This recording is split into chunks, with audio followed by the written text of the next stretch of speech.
Air taxi एक प्रकार का छोटा, आमतौर पर इलेक्ट्रिक वर्टिकल टेक ऑफ और लैंडिंग (EVTOL) विमान होता है, जिसे शहरी क्षेत्रों में लोगों को एक स्थान से दूसरे स्थान पर ले जाने के लिए डिज़ाइन किया गया है। इसे अक्सर फ्लाइंग टैक्सी भी कहा जाता है।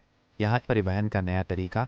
एयर टैक्सी का उद्देश्य शहरों में यातायात जाम की समस्या को कम करना और लोगों के लिए तेज़ और अधिक कुशल परिवहन विकल्प प्रदान करना है। इलेक्ट्रिक और पर्यावरण के अनुकूल कई एयर टैक्सी इलेक्ट्रिक होती हैं, जिसका मतलब है कि वे पारंपरिक ईंधन वाले वाहनों की तुलना में कम या शून्य उत्सर्जन करती हैं, जिससे यह एक अधिक पर्यावरण के अनुकूल विकल्प बन जाता है। वर्टिकल टेक ऑफ और लैंडिंग (EVTOL) इनकी सबसे महत्वपूर्ण विशेषता यह है कि ये सीधे ऊपर उठ सकती हैं और नीचे उतर सकती हैं, जैसे हेलीकॉप्टर। इसके लिए उन्हें पारंपरिक हवाई अड्डों या लंबे रनवे की आवश्यकता नहीं होती है। ये इमारतों की छतों या अन्य छोटे निर्दिष्ट स्थानों से संचालित हो सकती हैं। छोटी दूरी के लिए वर्तमान में अधिकांश एयर टैक्सी डिज़ाइन छोटी से मध्यम दूरी की यात्रा के लिए लक्षित है, जैसे कि शहर के एक छोर से दूसरे छोर तक या हवाई अड्डे से शहर के केंद्र तक। स्वायत्त या पायलट द्वारा संचालित। कुछ एयर टैक्सी स्वायत्त बिना पायलट के होने के लिए डिज़ाइन की जा रही हैं, जबकि अन्य में एक पायलट होगा। भविष्य की तकनीक। एयर टैक्सी अभी भी विकास के चरण में है, लेकिन कई कंपनियां इस तकनीक को वास्तविकता बनाने के लिए काम कर रही हैं। चीन और अमेरिका जैसे देशों में इस दिशा में काफ़ी प्रगति हो रही है। संक्षेप में, एयर टैक्सी शहरों में व्यक्तियों के लिए एक भविष्य का परिवहन समाधान है, जो इलेक्ट्रिक, लंबवत रूप से उड़ान भरने और उतरने में सक्षम विमानों का उपयोग करके भीड़भाड़ को कम करने और यात्रा को तेज करने का वादा करता है।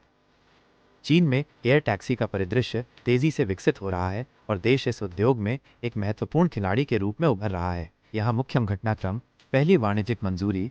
चीन के नागरिक उड्डयन प्रशासन (CAAC) ने हाल ही में ईहैंग होल्डिंग्स और हेफेई हे एयरलाइंस को एयर ऑपरेटर प्रमाण पत्र जारी किए हैं। यह स्वायत्त यात्री ड्रोन बिना पायलट वाली एयर टैक्सी के लिए दुनिया की पहली वाणिज्यिक मंजूरी है। शुरुआती संचालन। इन मंजूरियों के बाद कंपनियां जल्द ही वाणिज्यिक एयर टैक्सी सेवाएं शुरू करने की तैयारी में हैं। शुरुआत में गुआंगझो और हेफेई शहरों में शहरी दर्शनीय स्थलों की यात्राएं प्रस्तावित की जाएंगी, जिनकी शुरुआत जून 2025 तक होने की उम्मीद है। ईहैंग EH216S-2 ईहैंग अपने EH216S मॉडल का उपयोग करेगा, जो एक पूरी तरह से इलेक्ट्रिक, 2 सीटों वाला, बिना पायलट का विमान है। इसमें 16 प्रोपेलर लगे हैं और इसकी अधिकतम गति 130 किलोमीटर घंटा और उड़ान सीमा 30 किलोमीटर है।